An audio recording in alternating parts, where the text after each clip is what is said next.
north, and south.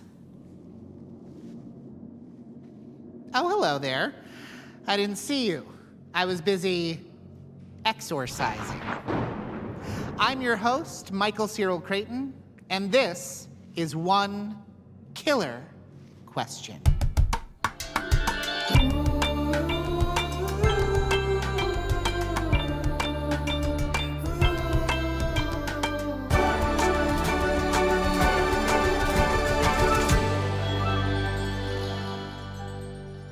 And there he was, in his signature cap and red coat. I said, "Gideon Gooseberry!" Theater isn't the only thing that's haunted. Mabel, Charles, Oliver, and Howard, they're all facing dark spirits of their own. So, Allison Guinn and DDR, I have a question. Yes. Which character is the most haunted? I feel like Charles has bad luck. Yes. 100%. Most self-sabotaging out of the whole group, I feel. Yeah, absolutely. Yeah. Agreed. Absolutely. I think he's haunted by past failed relationships. Right. You know, he says, I think in like season 1, I spend a year enjoying it and then 4 years thinking of a way to get out of it. Wow. Yeah. So he has convinced himself, perhaps, that he's not worthy of or meant to have a healthy relationship, so he keeps sabotaging them. I mean, Charles is also haunted by Brazos, I think.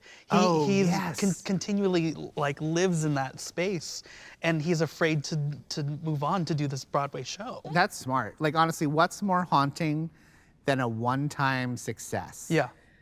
And then, Is this is ours? it? Is this it? Oh, no. Do I need to? But let's talk about who's the real haunted person in this whole episode, and that is Mr. Jerry Blau. Jerry Blau. Wow. The haunted look in his face when he tells any kind of story. And Yes. he's roasting a rat on the, Yes. living in the attic of a, Yeah. that's haunted. Was supposed to be directing the play that he's now living in the attic above. That's some trauma. Yeah, He's great. seen some shit. Yeah. Jerry Blau has seen some shit. Yeah. Now, could he potentially be Oliver's ghost of Christmas future? Are we looking, is Jerry Blau what Oliver could turn into, do you think? You're so smart. Absolutely. I think that scares him enough to, it kind of shakes him. Wow. Yeah. The minute the puppets come out. Yes, Yeah. it's like, oh God, no. Maybe at least in Oliver's mind, right? He sees his future failure in Jerry Blau, and it wouldn't be the first time. Splash. Failure.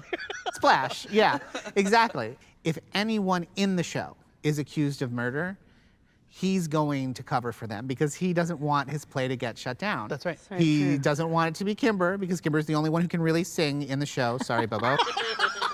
How dare you say that in front of the camera? I feel like Michael? there's cracks in the wall, and he's just trying to stop all the cracks at the same time. Right, and there's like a flood coming in, and there's like little, just like, yeah. he's up to the knees right now. It's in not water. looking good. Yes, that's right. Yeah, right. Like, and something that I don't think we've ever really seen in Oliver before, the ferocity of which Right. he will defend anyone in his cast, especially Loretta. Who maybe killed Ben. And there's an amount of denial that has to happen, but Yeah.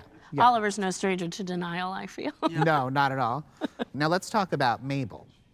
Oh gosh, she's a mess. Mabel's a mess. Mabel's losing everything. She's losing her apartment. She's lost her friends. Right. She's lost her job as a podcaster. Right, and the only person that seems to be like, hey, come with me, kid, is Cinda fucking Canning. Feels like she always pushes people away, but the two people she let in are off doing other things, falling in love and putting up Broadway shows, and they don't have time for the little pod that they built. Right, their relationships and the play, and she's kind of like on a solo mission. Yeah, her past relationships, like, you know, I think they really created a hard exterior shell for Mabel. And Yeah. Charles and Oliver were the only people in this world of hers that were able to crack it. And it's hard to lose her olds. Oh, totally. And the fight at the end between the trio is so upsetting. It's shattering. Yeah. I cried. That's like when your parents fight. You don't want them to break up, and you want them to get back together, and It was very heartbreaking to Yeah. watch. And I'm gonna figure out who did it, whether the two of you give a shit or not. I'm done. What haunts you? Oh, God. Like in real life? In real Or- life, we're gonna Oh be real my- here for a second. Let's We see, can't well- just be the comic relief. Let me say, okay, Filipinos are extremely superstitious people. And I, personally, have felt and seen ghosts in my real life. Really?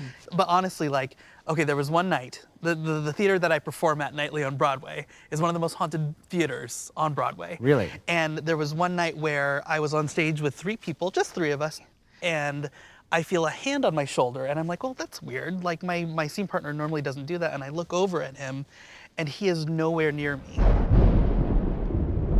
Yikes! At least they didn't push you into the pit or anything. That's true, that's true. So that's good. They're Yeah. nice ghosts. Yeah, yeah. I feel like I may every now and then be haunted by ghosts. I do believe in ghosts, for sure. I'm haunted by fear, I think. What are you haunted by?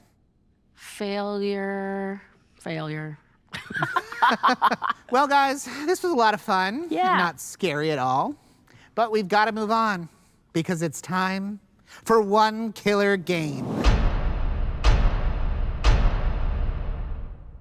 Some people think Gideon Gooseberry is a real ghost. Howard is one of them. Let's play Gideon Gooseberry's Ghost Stories. I'll start a story about Gideon, and then we're gonna pass it along, campfire style. Ready? Thank you, Gideon. Thank you, Gideon. Thank you, Gideon. For Gideon to leave this realm and find peace, he must. Find his daughter. His daughter was stolen away in an old costume trunk by the head wardrobe mistress because She wanted to have a family of her own, but couldn't have a family of her own because she lacked so many. Eggs. So she took this girl, Lucy Gooseberry, put her in that trunk, and threw her in the ocean. And then she jumped in because she still wanted the kid. And a great whale swallowed them up. I swear it sounds like Pinocchio, but it's not.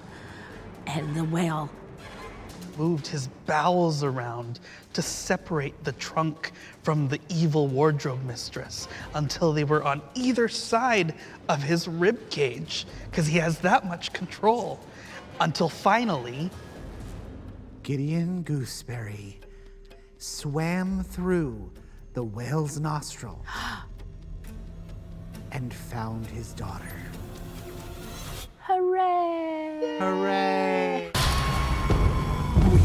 Weird, good. Oh, God. Oh, God. But myself again. Oh. Thanks, guys, so much for being here and playing these games. Can't wait to see you again sometime. But for now, see you next time on One Killer Question. And until then, try not to get haunted.